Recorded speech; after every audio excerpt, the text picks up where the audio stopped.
ભક્તોએ શ્રીહરિની વિવિધ સામગ્રીઓથી પૂજા કરી અને અદ્ભુત સવારી સાથે શ્રીહરિ દભાણ પધાર્યા તે કથા આ 10મા વિશ્રામમાં આપણે સાંભળીશું.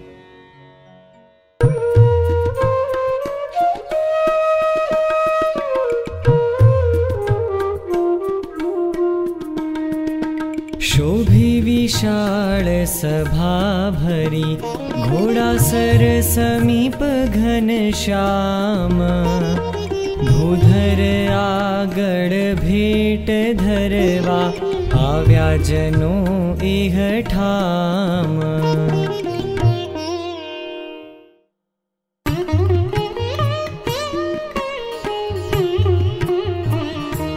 दादा खाचरे दिल मा विचारी प्रेम पूजा प्रथम गिरधारी पग धोई पादोदक पीधूं जड़ते सहुने पण दीधूं भाले केशरनी आड़ करी वच्चे कंकुनो चांदलो धरी चढ़ाव्या वળી अक्षत एमा मोंघा मोती हता घણા તેમાં एक एवे समे माळी આવ્યો फूल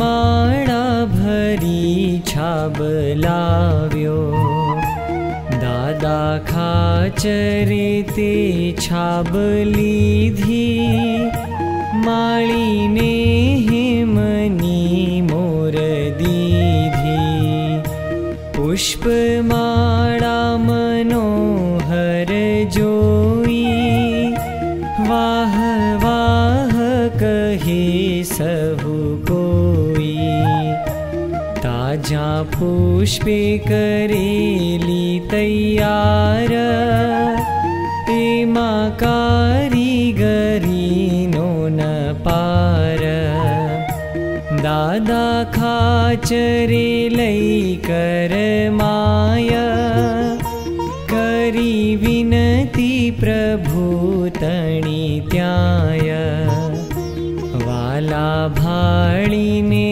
भाव अमारो पुष्प माळा गळा माही धारो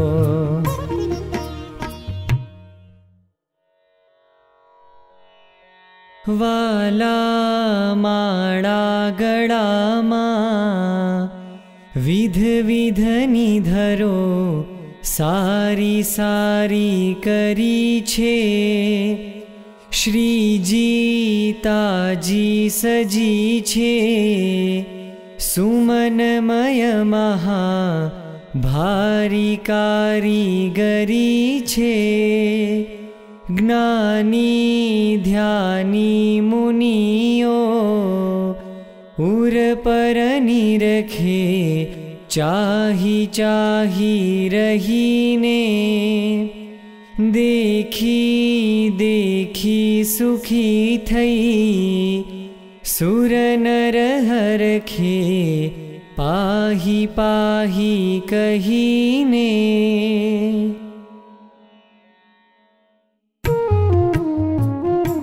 सारा शब्द एवा संभळावी पुष्प माळा प्रभुने पेरावी तोड़ा कनकना पगमा धराव्या मोंघे मोतीडे वालो वधाव्या जेणे अर्पिया वेढ केक तेना नाम गणावो प्रत्येक जीवो खाचर सोमलो सूरो काळो नाजो मूळो भक्त पूरो मातरो बीजा हमीर भाई, अमूला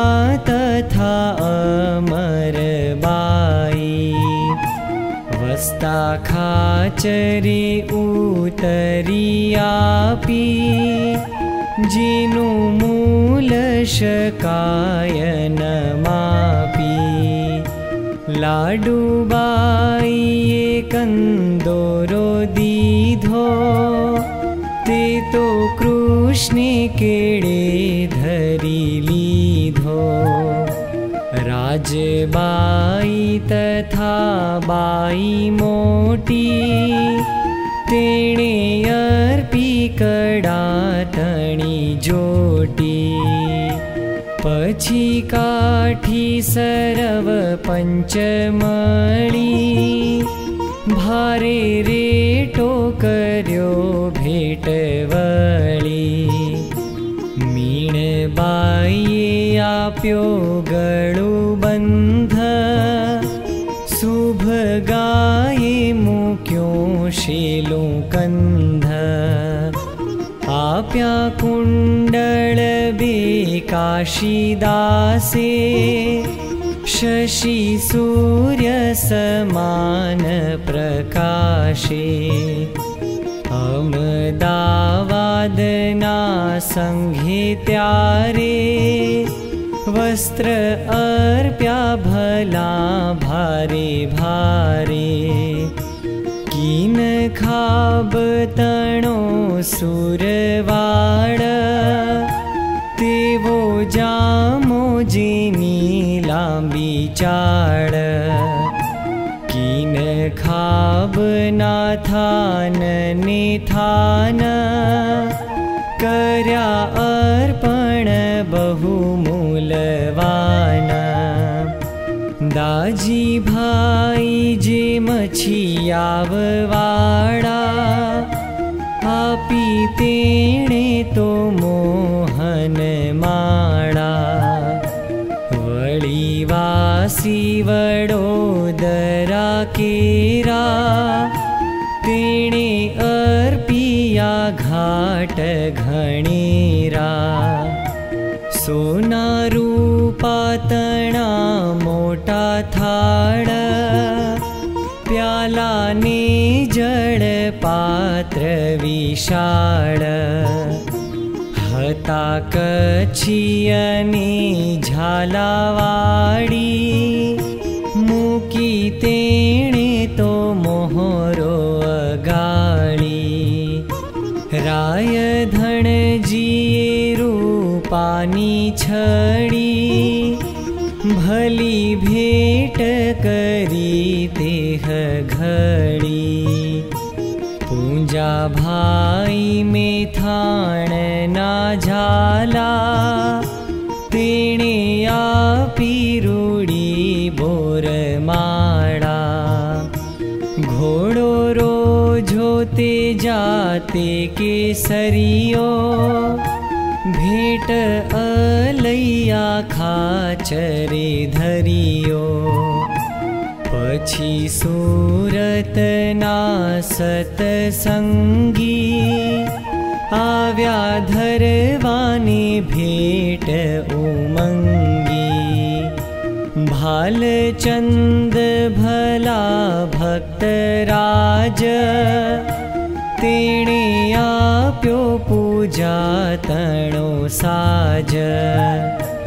रूपानु जड़ पात्र त्रभाणु, जरियाननु आसन जाणु। भाई चंद भाई शेठ सुजाण, एणे आप्यूं जड़ी त्रपलाण। घोड़ा ने काजे भिखारी दासे, आपी दुग दुगी ते भली भासे। आप्या तावीत गोविंद भाईए, आपी सूर्यमुखी लक्ष्मी बाईए। दादा भाईए आपी कलंगी, शोभे घोड़ाने शीश सुरंगी। मोती शाये दीधो हय काज, कीन खाबनो शोभित साज। डूमची कृष्णदासे रूपानी, बीजी जी भाईए तो सोनानी। आप्यो चोकड़ो तो अंबारामे, आप्यो मोवड़ नारण नामे। अश्वचरणे झांझर झम झमे, एवा आपिया पुरुषोत्तमे। आप्यो जादव जीए मादलियों, हेमनो ते हरि कंठे भलियों। गंगादासे तो मोतीनी माळा, धरी श्यामने कंठे विशाळा। लक्ष्मी चंदने ललुभाई, आपी पहुँचियो बेहर खाई। तोरो सोनानो सूरज रामे, आप्यो ते लीधो सुंदर श्यामे। रूप चंदे तो उतरी एक, आपी वालाने सहित विवेक। भवानी दासने तापी दासे, आप्या हे मना गुच्छ हुलासे। आपी पीतामरे जव माळा, जव तेना अतिशिरूपाळा। घेला भाईए सुघड़ घड़ाव्यो, हतो कंदोरो ते पहिराव्यो। परदेश रे सत्संगी साथे, महाराजने बांधवा माथे। मोकल्यों हतो मंडिल भारे, कर्यों अर्पण ते हवारे। मूकी चाखड़ी प्रभु पद पासे, रूपानी ते नरोत्तम दासे। नरसिंह भाईए अति सारी, अबदागिरी आपी विचारी। एक चामर चारो स्वरूप, आप्यों उद्धव जीए अनूप। मोरार जीए बहु हेम मोर, भाई जगुए भभकाळी कोर। जेनु वळी नौतम राम नाम, तेणे धर्यो मुगट तेह ठाम। भक्तो भेट धरी रह्या जारे, बोल्या अलैयो खाचर त्यारे।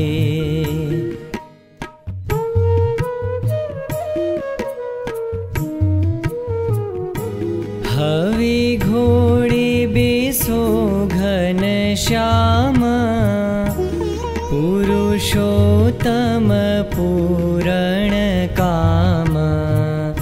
सुनी बोल्या घोड़ा सरराय, आवे આવે ઘોડે તે કેમ બેસાય, જાણે ખેલવી જે ઘોડા ભારી, કરે તે આ ઘોડે અસવારી. ત્યારે બોલ્યા અલૈયો તે ઠામ, મહાસમરથ છે ઘનશ્યામ. તે છે સકળ કળામાં સુજાણ, નથી એકે કળામાં અજાણ. કરે મનુષ્ય ચરિત્ર તે જ્યારે, નથી જાણતો હું કહે ત્યારે. કોઈ અવસરે બ્રહ્માંડ તોડે, કોઈ અવસરે વાહન ખોળે. ક્યારે નિજ જનની વારે ધાય, ક્યારે પોતે જ માગે સહાય. એવી લીલા કરે છે અપાર, જોઈ મોહ પામે નર નાર.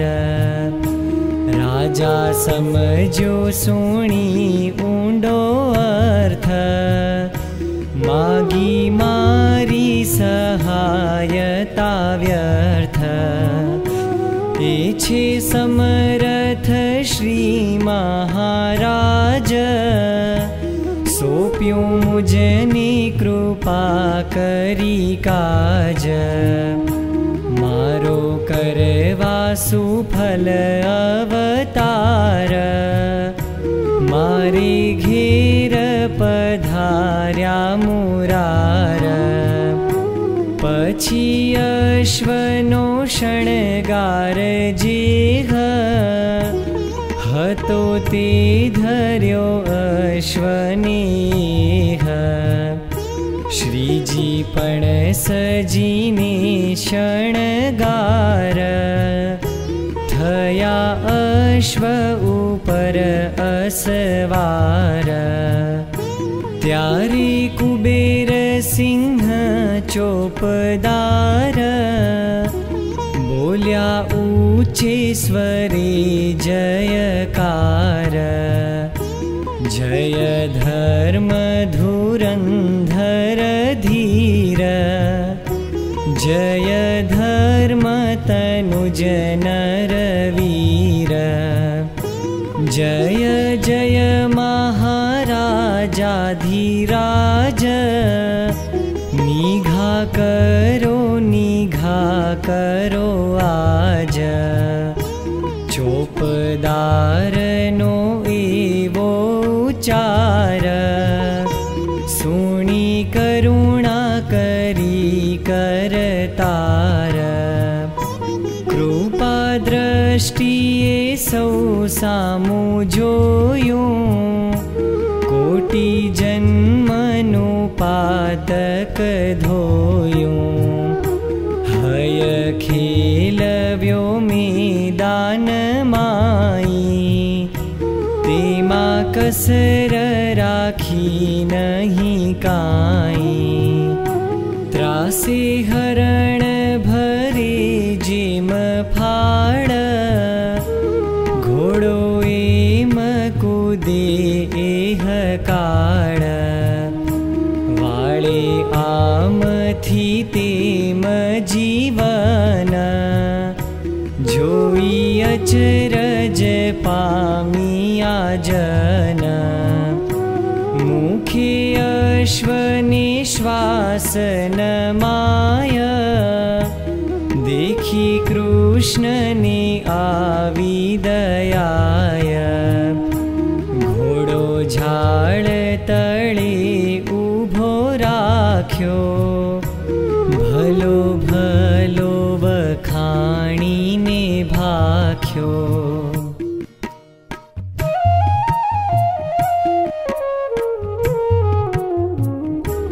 आव्या त्यां शीठ नागरदास, जीनो सूरत शहेर मावास। छत्र लाव्या रूडूं छबीदार, कह्यूं कृष्ण करो अंगीकार। भगुजीने कहे भगवान, छत्र ल्यो करमा गुणवान। सुणी आज्ञा भगुजीए लीधूं, करी विक्ति विकाशित कीधूं। धार्यों छत्र महाप्रभु माथे, तेनो दंड झाल्यो निज हाथे। मेघाडंबरनी छबी छाजे, जोता सुरपतिनो छत्र लाजे। शोभे छत्र तणी छबी सारी, लीधी ध्यानिये ध्यान माधारी। जिम अश्व पशु मा गणाय, हरिने लीधे ध्याने धराय। वृक्षथी थया पुष्पनाहार, प्रभुने लीधे महिमा अपार। तेम छत्र जुवे जन केवूं, सुख सर्वतणा धन जेवूं।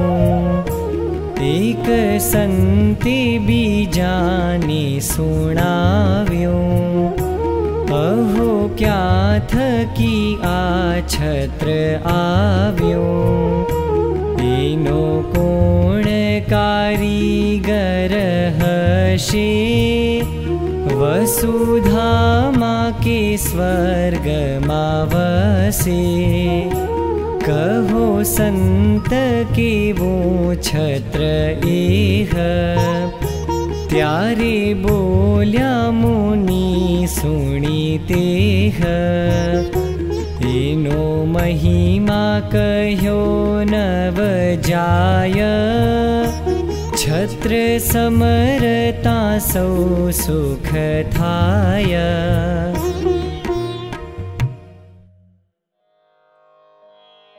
समरता सुख सर्व सदा करे, छबीसु छत्र निताप तृण हरे।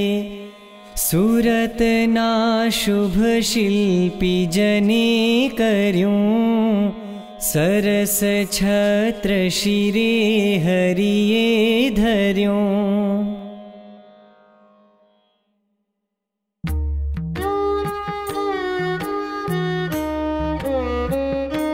पछी श्री हरिये सान कीधी, सौने सज थवार जा दीधी। दीधा त्या मोटी नोबते डंका, असवार थया वीरवंका। छूहे बंदूको वाजिंत्र वाजे, तेथी अवनीने आकाश गाजे। करे उच्छविया उच्छरंगे, मोटो उत्सव ताल मृदंगे। कोय रथ माँ के पालखी माया, बैठा मोटा मोटा संत त्याय। बैठा श्री हरिनी आज्ञाए, घोड़ा सरपति पालखी माए। बेठा रथ महाराजाना प्रधान, करे बंदी जनो गुणगान। शोभे राजा ते सेना सहिते, कवि कोई कहे केवी रीते।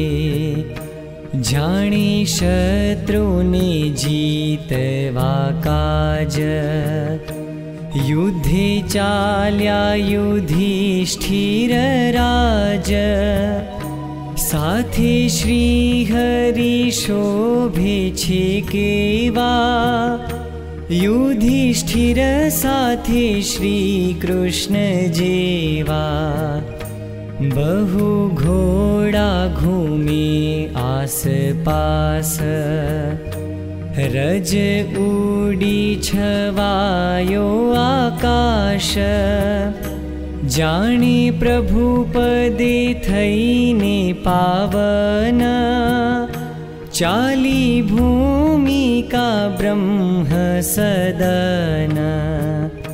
सेना भील तणी शोभे केवी, सेना सुग्रीवनी होय जेवी। लीधा काम ठाने तीर करमा, भला भाथा बांध्या छे कमरमा।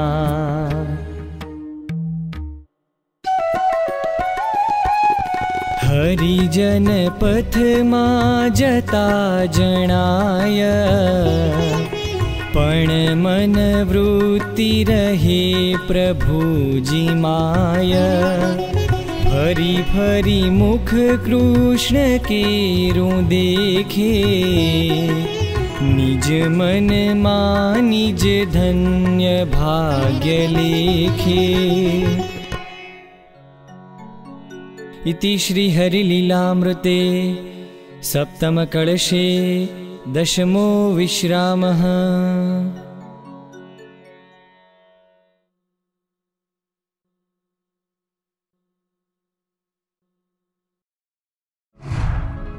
सब्सक्राइब कीजिए राजकोट गुरुकुल चैनल को और बेल आइकन को दबाएं लेटेस्ट वीडियो सबसे पहले देखने के लिए।